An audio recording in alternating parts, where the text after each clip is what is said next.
3 Fine Folktales about Foxes. Collected by the Brothers Grimm. The Fox and the Geese. The fox once came to a meadow in which was a flock of fine, fat geese, on which he smiled and said, "I've come at the nick of time. You are all sitting together quite beautifully, so that I can eat you up one after the other." The geese cackled with terror, sprang up, and began to wail and beg piteously for their lives. But the fox would listen to nothing, and said, "There is no mercy to be had. You must die." At length one of them took heart, and said, "If we poor geese are to yield up our vigorous young lives, show us the only possible favor, and allow us one more prayer, that we may not die in our sins. And then we shall place ourselves in a row so that you can always pick yourself out the fattest." "Yes," said the fox. "that is reasonable, and a pious request. Pray away. I will wait till you are done." Then the first began a good long prayer, forever saying, "Ga, ga!" And as she would make no end, the second did not wait until her turn came, but began also, "Ga, ga!"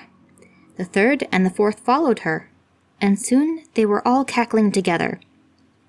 When they have done praying, the story shall continue further, but at present they are still praying and show no signs of stopping.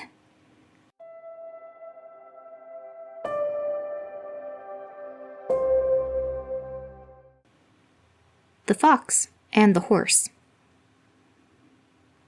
A peasant had a faithful horse which had grown old and could do no more work. So his master could no longer give him anything to eat, and said, "I can certainly make no more use of you, but still I mean well by you. If you could prove yourself still strong enough to bring me a lion here, I will maintain you. But now take yourself away out of my stable." And with that he chased him into the open country.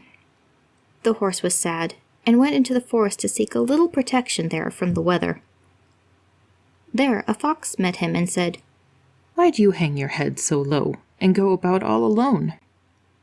"Alas," replied the horse, "avarice and fidelity do not dwell together in one house. My master has forgotten what services I have performed for him for so many years, and because I can no longer plow well, he will give me no more food, and has driven me out." "Without giving you a chance?" asked the fox. "The chance was a bad one. He said, if I were still strong enough to bring him a lion, he would keep me, but he well knows that I cannot do that." The fox said, "I will help you. Just lay yourself down, stretch yourself out, as if you were dead, and do not stir." The horse did as the fox desired, and the fox went to the lion, who was in his den not far off, and said, "A dead horse is lying outside there. Just come with me. You can have a rich meal." The lion went with him, and when they were both standing by the horse, the fox said, "After all, it is not very comfortable for you here. I tell you what, I will fasten it to you by the tail, and then you can drag it into your cave and devour it in peace." This advice pleased the lion. He lay down, and in order that the fox might tie the horse fast to him, he kept quite quiet.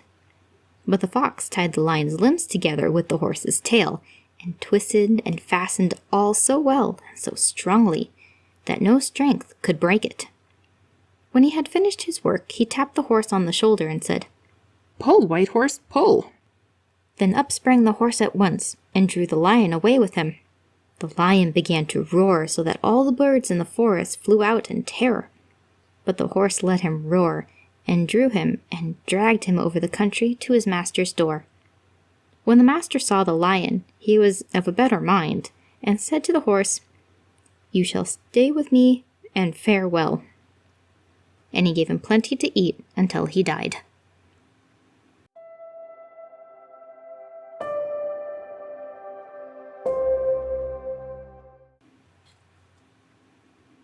The Fox and the Cat.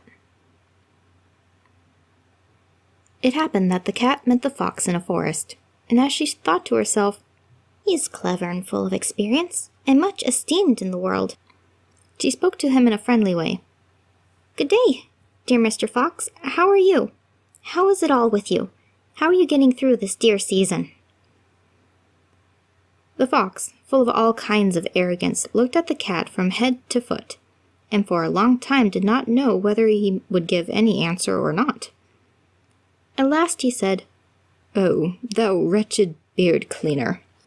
Thou piebald fool! Thou hungry mouse hunter! What canst thou be thinking of? Dost thou venture to ask how I'm getting on? What hast thou learnt? How many arts dost thou understand?" I understand but one, replied the cat modestly. "What art is that?" asked the fox. When the hounds are following me, I can spring into a tree and save myself. "Is that all?" said the fox. "I'm the master of 100 arts, and have into the bargain a sackful of cunning. Thou makest me sorry for thee. Come with me, I will teach thee how people get away from the hounds." Just then came a hunter with 4 dogs. The cat sprang nimbly up in a tree and sat down at the top of it, where the branches and foliage quite concealed her. Open your sack, Mr. Fox, open your sack, cried the cat to him. But the dogs had already seized him and were holding him fast.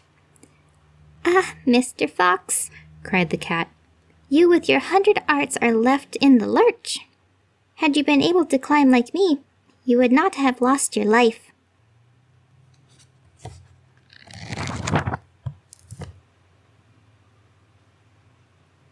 The fox is a tricky character.